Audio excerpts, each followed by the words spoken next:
Assalamualaikum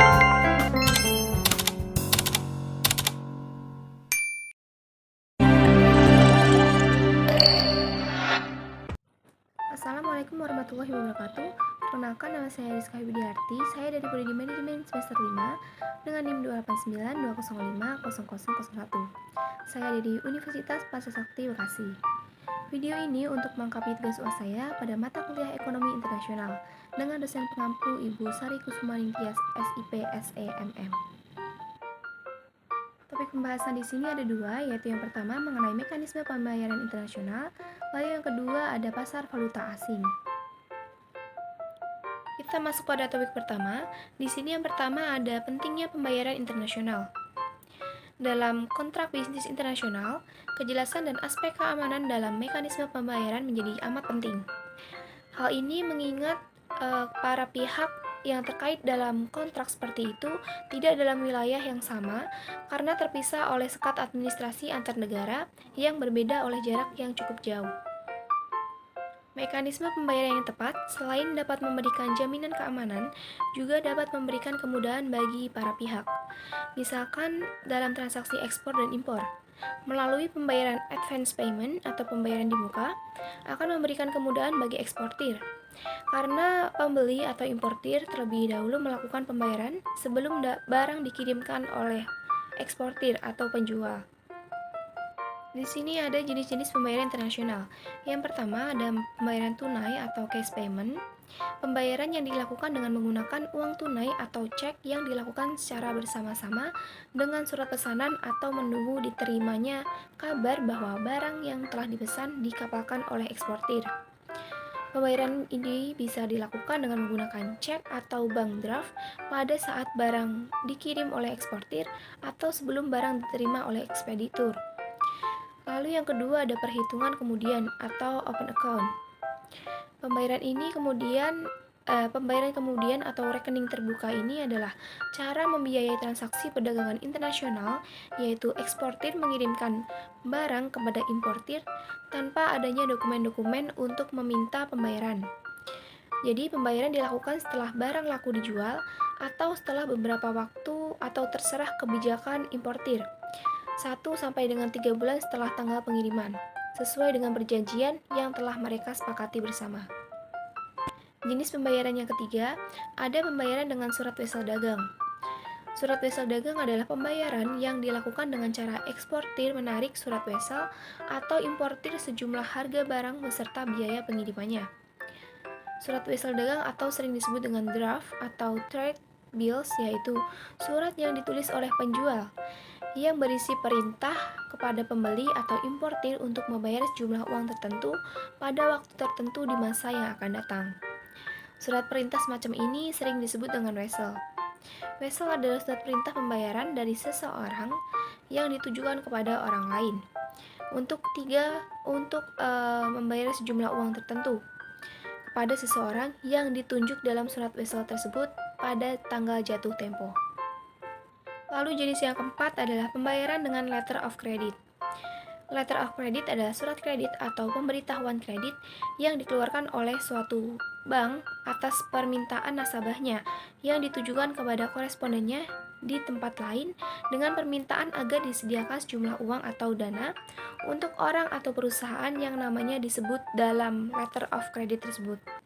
Dengan kata lain, letter of credit ini adalah surat yang dikeluarkan oleh bank atas permintaan pembelian sejumlah barang yang banknya sendiri yang mengekspertir atau membayar surat wesel yang ditarik oleh eksportir. Dengan demikian, letter of credit merupakan suatu alat pengganti kredit bank dan dapat menjamin pembayaran bagi eksportir.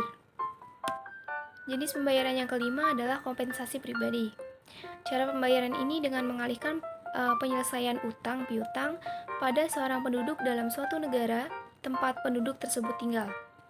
Dengan demikian, utang piutang tersebut pembayarannya dapat diselesaikan tanpa perpindahan mata uang ke negara lain.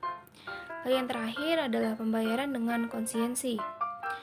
Metode ini dilakukan karena saling mengenal dengan baik, saling mengetahui reputasinya, dan utamanya para pihak telah sering melakukan transaksi atau kerjasama bisnis. Jadi barang yang akan dijual adalah barang titipan untuk jangka waktu tertentu dan pembayarannya dengan termin waktu. Lalu di sini ada kondisi barang. Yang pertama ada free alongside ship, yaitu apabila harga komoditas berdasarkan free alongside ship ini, maka seluruh biaya sampai dengan komoditas berada di samping kapal yang akan mengangkutnya menjadi tanggungan penjual. Jadi harga komoditas menurut kondisi ini sama dengan harga pembelian ditambah dengan semua biaya hingga komoditas berada di samping kapal, termasuk bea cukai atau pajak ekspor yang keuntungannya sesuai dengan penjual. Kondisi harga kedua ada free on board. Kondisi ini adalah kondisi harga barang impor yang penetapan harga barang yang diterima oleh penjual atau eksportir saat menyerahkan barang ekspor atau komoditasnya hanya sampai di palka atau perut kapal, jadi tidak sampai ke kapalnya. Kondisi harga yang ketiga ada cost and freight. Harga barang yang dijual sudah termasuk harga jual barang ditambah ongkos kapal yang mengangkut barang ekspor tersebut dari pelabuhan pemuatan sampai ke tepi dermaga di pelabuhan tujuan negara importir. Eksportir tidak bertanggung jawab untuk mengasuransikan komoditas ekspor tersebut. Lalu kondisi yang keempat ada cost, insurance, and freight.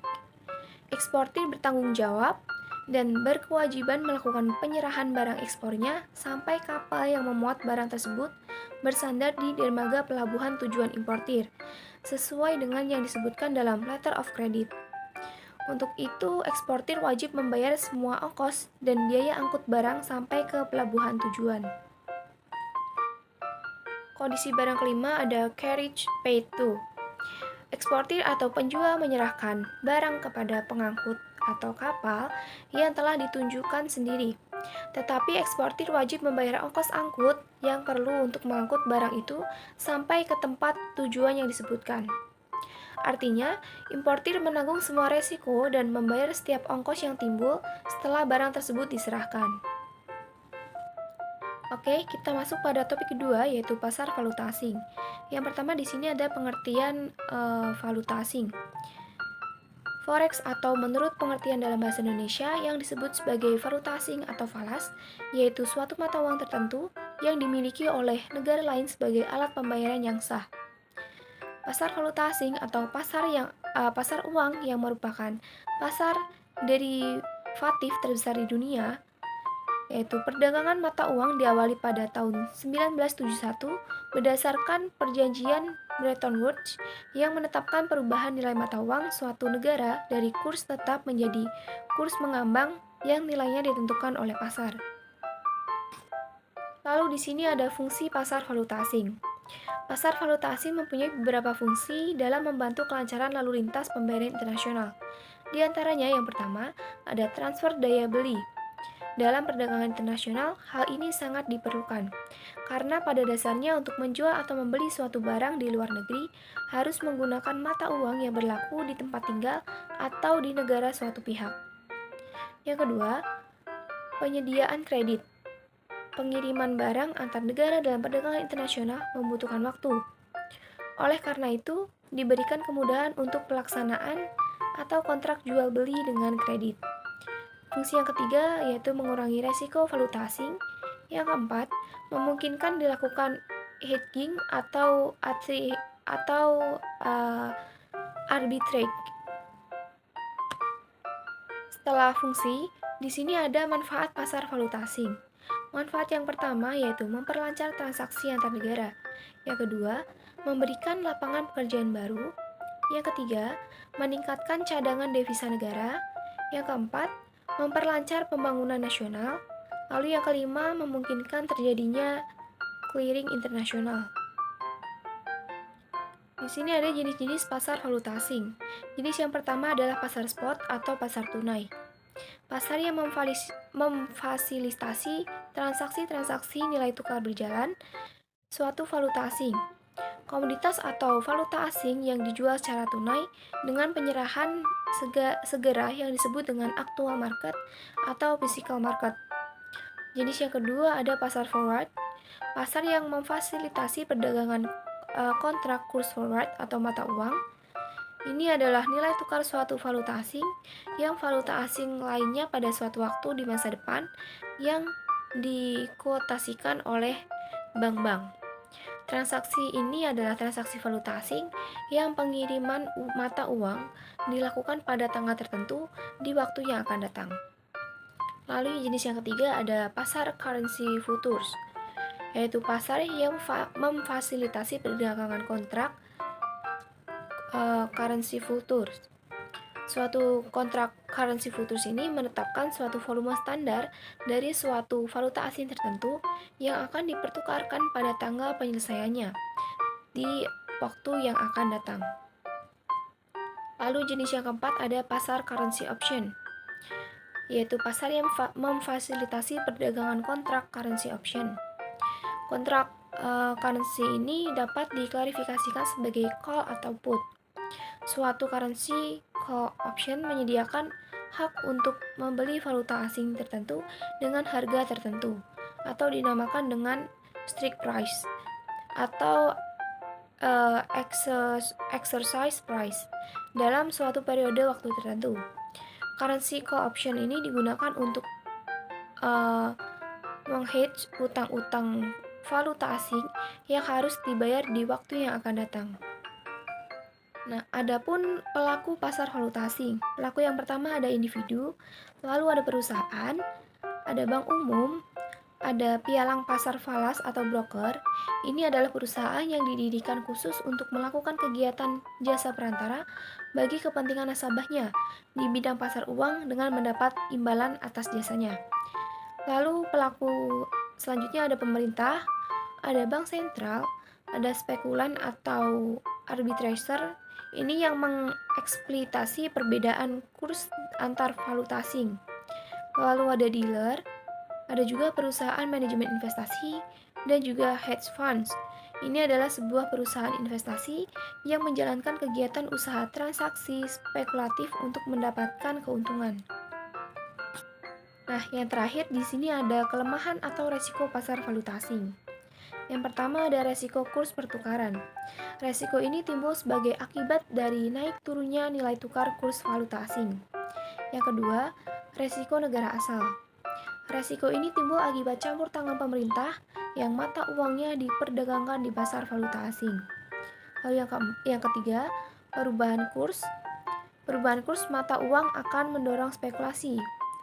Lalu yang keempat, menimbulkan inflasi. Aktivitas perdagangan valuta asing mendorong timbulnya inflasi, yaitu kenaikan harga-harga barang dan jasa secara umum. Lalu kelemahan yang ketiga adalah keadaan resesi. Jika di suatu negara sedang mengalami resesi, maka aktivitas perdagangan valuta asing akan mendorong terjadinya kebijakan devaluasi. Sekian video dari saya, kurang lebihnya saya mohon maaf. Terima kasih. Wassalamualaikum warahmatullahi wabarakatuh.